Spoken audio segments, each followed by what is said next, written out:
Les marchés US sont venus taper des ATH et on sent qu'il y a un énorme essoufflement. Sommes-nous à l'aube d'un retournement? On a le Bitcoin qui est venu taper les 124 000 qui s'essouffle également. On a beaucoup moins d'inflow qui rentre sur le Bitcoin. Aujourd'hui, le Bitcoin cote dans les 117 000. On va regarder exactement dans cette vidéo à quoi on peut s'attendre cette semaine. On va regarder ce qui va réellement impacter les marchés, comment les marchés pourraient réagir, les zones exactes. Il va falloir vraiment scruter et voir si ces zones tiennent ou pas pour enfin comprendre qu'est-ce qui est en train de se passer sur les marchés. Et on démarre tout de suite. On va regarder déjà la chose la plus importante cette semaine. Ça va être le discours de Jérôme Powell à Jackson Hole. Chaque année, il le fait. Ça va être ce vendredi à 16h que Jérôme Powell va prendre la parole.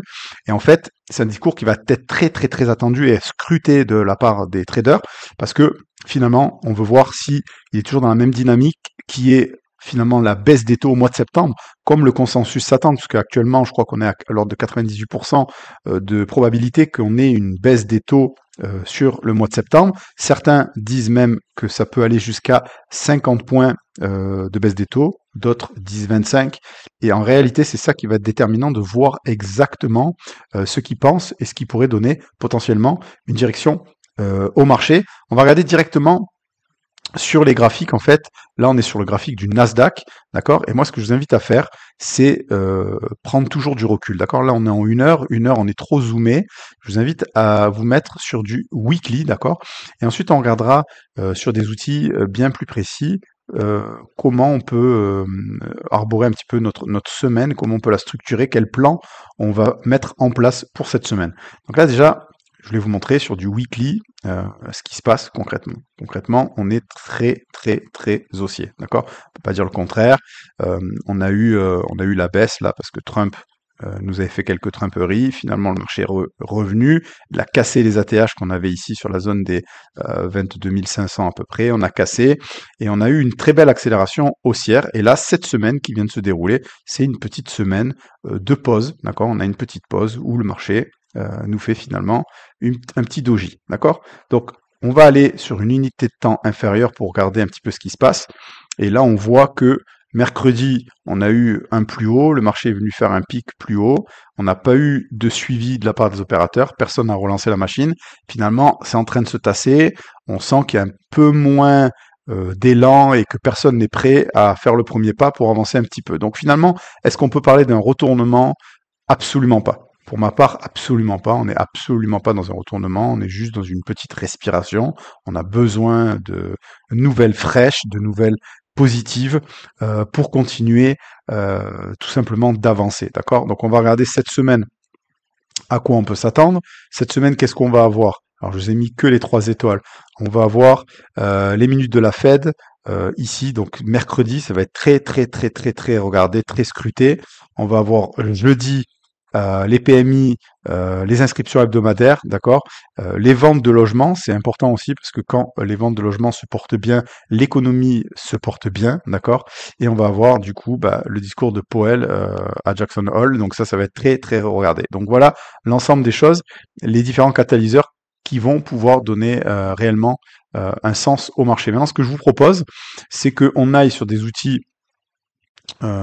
plus complexes comme le market profile. Alors c'est pas très complexe, mais ça va nous permettre d'avoir une vision beaucoup plus claire de ce qui est en train de se passer, parce que c'est un outil qui va nous permettre de comprendre en temps réel ce que font les opérateurs. D'accord, je vais pas vous faire un cours sur le market profile, j'ai des vidéos sur ma chaîne YouTube si vous voulez aller les voir, mais là en tout cas, ici, on va essayer de voir en monthly qu'est-ce qui se passe. Là, chaque profil que vous voyez, c'est des profils mensuels. En mensuel, on voit que le mois de juillet, on avait une valeur qui allait de 23 374 à 22 810, d'accord? Donc ça, c'est la valeur du Nasdaq sur le mois de juillet. Quand je parle de valeur, c'est extrêmement important. Vous devez comprendre que nous sommes sur des marchés financiers et que on fait du trading, d'accord? Et quand on fait du trading, en fait, si vous faites tout simplement la traduction du mot trading en français, c'est du commerce, d'accord? Et quand vous faites du commerce, vous devez connaître la valeur du produit que vous traitez. Là, on traite le Nasdaq et la valeur au mois de juillet du Nasdaq, elle était de 23 374 à 22 810. Donc, c'est une fourchette de prix. Et là, pour le mois de août, en fait, la valeur, elle a changé. Elle est, vous voyez, entre 24 010 et 23 248. Donc, vous êtes d'accord avec moi que la valeur, elle a évolué, on est en train, la valeur augmente, d'accord? Donc c'est plutôt positif, et donc on voit clairement qu'on a un marché qui est haussier. Maintenant, on peut remarquer un point important, c'est qu'ici vous avez le POC à 934. D'accord? Donc le POC, c'est l'endroit où le marché a passé le plus de temps. Et là, actuellement, au mois d'août, c'est 934.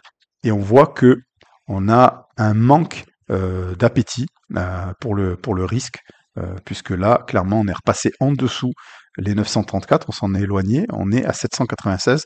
Donc on voit clairement que il y a eu une prise de profit qui s'est faite de la part des opérateurs. Il y en a plein qui ne sont pas prêts à aller plus haut et que ça commence à baisser un petit peu. Alors ça ne veut pas dire qu'on est sur un marché baissier, mais ça nous montre tout simplement que l'appétit pour le risque commence à diminuer. On a besoin de nouvelles un peu plus fraîches, un peu plus dynamiques. En gros, on a besoin de catalyseurs pour aller plus haut. Maintenant, on va aller sur du weekly, on va regarder qu'est-ce qui se passe en weekly. Ça, c'est le profil de ce qui s'est passé cette semaine sur le weekly. Et cette semaine, on voit très clairement que ici, on a eu le marché mercredi qui est venu taper un haut. D'accord? Et ici, il n'y a pas eu de relais. Et finalement, on a réintégré la valeur, puisque la valeur de la semaine, elle est entre 972 et 734. Et que vous voyez que finalement, on réintègre la valeur ici. Donc ça, c'est mercredi. Mercredi, on réintègre. Ici, entre jeudi, enfin tout simplement jeudi, entre les 16h et les 19h, on est revenu tester après avoir cassé. On est revenu pullbacker ici sur le haut de la valeur en weekly, chose tout à fait normale, parce que je vous rappelle que les marchés fonctionnent toujours sur support, résistance, cassure, pullback. Donc là, on avait un support, on est venu le breaker ici, donc mercredi, on vient le breaker mercredi, on revient pullbacker dessus jeudi, et finalement, le marché descend. Jusque-là, tout est logique, tout est normal, et vous avez vu que au point près, on est venu vendredi sur la VAL, donc le bas de la valeur en weekly. Donc ça, c'est des choses importantes à comprendre et à prendre en considération. Maintenant, qu'est-ce que il pourrait se passer dès la semaine prochaine? Tu n'es pas inscrit dans ce nouveau canal Telegram, tu loupes quelque chose, c'est entièrement gratuit. Tous les matins, tu reçois ce genre de synthèse macro qui te permet en fait d'avoir une meilleure vue sur les marchés. Je te mets vraiment l'essentiel, ce qui va te permettre à toi de prendre des trades sur tes marchés préférés.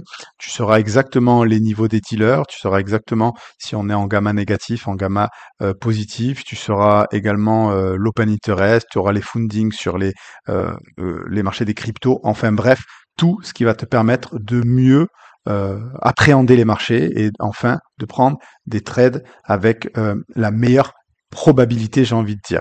Donc inscris-toi si c'est pas déjà fait, je te mets le lien en commentaire épinglé et directement en description dans la vidéo. Bien, dès la semaine prochaine, on va regarder la chose suivante. La première, c'est de regarder est-ce que lundi, on a une ouverture en gap ou pas. On pourrait avoir un gap baissier, pourquoi pas, en fonction des dernières nouvelles qui se sont passées dans les dernières 24 heures, comme notamment, j'ai pas regardé ce qui s'est dit entre la discussion entre Poutine et Trump, mais c'est des choses qui pourraient impacter les marchés. Jusque-là, je pense plutôt qu'on va ouvrir dans la valeur de la semaine précédente. Donc, à mon avis, il n'y aura pas de changement. Et ce qui va être important de noter et de regarder, c'est cette zone-là, la zone des 734. Parce que on pourrait tout simplement venir retester cette zone-là, ce qui est assez logique puisque c'est le bas de la valeur. Et c'est quelque chose qui va être défendu de par les acheteurs. D'accord? Les acheteurs, eux, ils veulent pas qu'on réintègre parce que si on commence à casser cette zone-là, d'accord, avoir une vraie cassure, comme on a eu ici, vous avez vu là, la cassure, ben, si on a la même cassure ici, eh bien, le plus probable, c'est cassure, pullback, et ensuite repartir plus bas. Et si on repart plus bas, on pourrait tout simplement descendre, d'accord, donc sur le mois de août, avoir un mois d'août où finalement on a une petite retrace. Alors on va regarder sur d'autres outils jusqu'à où ça pourrait retracer, mais là en tout cas en mensuel, on voit qu'on a plus ou moins entre guillemets un creux jusqu'à 22 248 avec évidemment des creux et des pics. tout le long, mais on va regarder plus en détail après. En tout cas, moi, ce que je vais surveiller, c'est vraiment la zone des 734 qui est pour moi une zone très très très importante à regarder. Et si 734 y tient, ben, ça peut être intéressant de payer le marché, d'accord? Et on va regarder jusqu'où et pourquoi et comment. Donc pour ça, on va aller sur d'autres outils et on va regarder clairement ce qui se passe. Là, vous voyez quoi? Vous voyez que là, on est sur les VWAP en annuel, d'accord? Et en annuel, on voit clairement que on est haussier, très haussier. Il n'y a rien à dire, c'est-à-dire que finalement, depuis là, le 23 juin, où on a breaké la VWAP, depuis le 23 juin, précisément, on est repassé et on est sur un marché dans une belle tendance haussière. Et on a une zone clé importante, c'est la zone des 613. 613 pourquoi? Parce que c'est la SD plus 1, c'est le haut de la valeur en annuel et c'est quelque chose qui va être hyper défendu de la part des institutionnels. L'idée c'est de ne pas réintégrer. Alors c'est pas une zone très très très précise parce que vu qu'on est sur des unités de temps très larges, on pourrait, le niveau est très solide mais moins précis. Voilà, en gros, sa définition c'est ça. Donc on pourrait, pourquoi pas même casser un petit peu et aller chercher un petit peu plus bas que les 613 sans remettre en question la tendance. Alors chercher plus bas où et comment, et c'est là où on va descendre d'unité de temps et qu'on va regarder ce qui se passe plutôt en mensuel, d'accord? Donc là vous avez des VWAP mensuels et en fait on voit en mensuel qu'on a eu cet affaiblissement. Donc je vous le montre ici, l'affaiblissement il est là, puisque là on commence finalement, vous voyez c'est ce que je vous ai montré tout à l'heure sur les graphiques, on a un manque de volonté d'aller plus haut, on commence à avoir nos VWAP qui s'aplatissent, donc on a une bonne probabilité, actuellement au moment où je vous montre ça, on a une bonne probabilité pourquoi pas de redescendre sur la zone des 510, VWAP monthly 510. Donc tout à l'heure je vous ai parlé de 600, là je vous parle de 510, mais comme je vous l'ai expliqué ici sur cette zone-là, vous voyez clairement qu'on a quelque chose qui est, comme je vous dis, au plus c'est long dans le temps, au moins c'est précis, mais au plus c'est dur, d'accord? C'est des niveaux solides. Donc le niveau des 613, ça ne nous empêche pas d'aller potentiellement jusqu'à la VWAP monthly qui est à 510, d'accord? Sans remettre en question, parce que regardez, si je vous trace 510, vous allez voir que finalement 510 c'est pas dingue, ça nous fait juste une petite fausse cassure, d'accord? Et ça nous mettrait à la fin, on va le tracer comme ça. Hop, attends, je vais essayer. Bon, bref, on va mettre à peu près, d'accord, sur 512. Mais l'idée, c'est que vous voyez, ça peut faire tout simplement une bougie dans la semaine, pourquoi pas une bougie qui viendrait faire une fausse cassure des 613 pour avoir une réjection. Et l'idée, ça serait pourquoi pas de réintégrer la zone entre la SD plus 1 et la SD plus 2 ici. Donc, en fait, pour, en définitive, que vous compreniez bien, ce qui va être important de regarder, c'est la chose suivante. C'est la première, c'est de voir ce niveau 734 s'il tient. Parce que si 734 ça tient, qu'on a une belle réjection de 734, d'accord, comme on a eu là, hein, parce que là, ça se trouve, la réjection, elle est peut-être déjà définitive. On va le voir lundi, d'accord, selon le type d'ouverture qu'on va avoir, et notamment à l'échelle du jour, d'accord, eh bien, peut-être que finalement, belle réaction, et c'est dès lundi que ça repart à la hausse. Par contre, si lundi, c'est encore faible, il va falloir regarder si quand on arrive sur 734, qu'est-ce qui se passe? Est-ce qu'on a une grosse accélération de la part des vendeurs et on vient péter cette zone? Et si c'est le cas, pullback, et à ce moment-là, s'il y a pullback de la zone, l'idée, pour moi, ça sera, comme je vous l'ai dit, de revenir chercher donc cette zone-là, que je vous parle, d'accord? Revenir chercher la VWAP monthly, parce que du coup, on aurait la cassure, pullback et on redescend. Donc potentiellement, ça pourrait être intéressant de vendre le marché dans l'idée d'aller chercher cette VWAP. Et là, par contre, il y aura une très très très très belle probabilité de faire un achat. Enfin, une probabilité. En tout cas, moi, ça m'intéressera d'acheter parce que la probabilité qu'on ait un beau rebond, elle est largement supérieure à la probabilité qu'on éclate la zone. Ok? Donc voilà, moi, c'est une zone que je vais regarder avec attention. Donc, scénario ici à regarder de très près si la zone elle tient pour un achat. Dans l'idée, si on achète ça, ça va être d'aller remonter sur le POC ici, d'accord? Revenir sur notre prix logique et notre meilleur prix actuel. Si ça lâche, boom, pullback, la vente pour aller chercher la VWAP monthly. Donc voilà mon scénario sur le Nasdaq. Alors je ne vais pas vous faire tous les marchés, je regarde principalement le Nasdaq. Sur le S&P, évidemment, ça va suivre le Nasdaq parce que c'est très corrélé. On a énormément d'actions qui sont dans la tech et qui sont dans le S&P. Donc c'est très très corrélé. Il se passera la même chose. C'est juste que les prix sont différents, d'accord. Et ensuite, pour celles et ceux qui tradent l'euro-dollar, le pétrole, etc. Mais il faudrait faire d'autres analyses. Vous me le demandez dans les commentaires. D'ailleurs, si ça vous intéresse, on pourrait regarder comme ça, si vous le souhaitez, tous les week-ends, on pourrait regarder ces différents actifs. Pour pas que la vidéo soit trop longue, je vais pas regarder l'euro-dollar maintenant, le pétrole, etc., etc. Mais on pourrait faire les mêmes démarches et essayer de comprendre d'un point de vue fondamental ce qui pourrait soutenir ou pas l'euro-dollar, le pétrole, ou peu importe l'actif que vous voulez voir, le gold, etc. Et d'un point de vue purement technique, quelles sont les zones à regarder qui pourraient être réellement défendues par les opérateurs et qui nous comprennent et qui nous font comprendre, en tout cas à nous, réellement ce qu'on doit regarder et ce qu'on doit prioriser dans notre trading.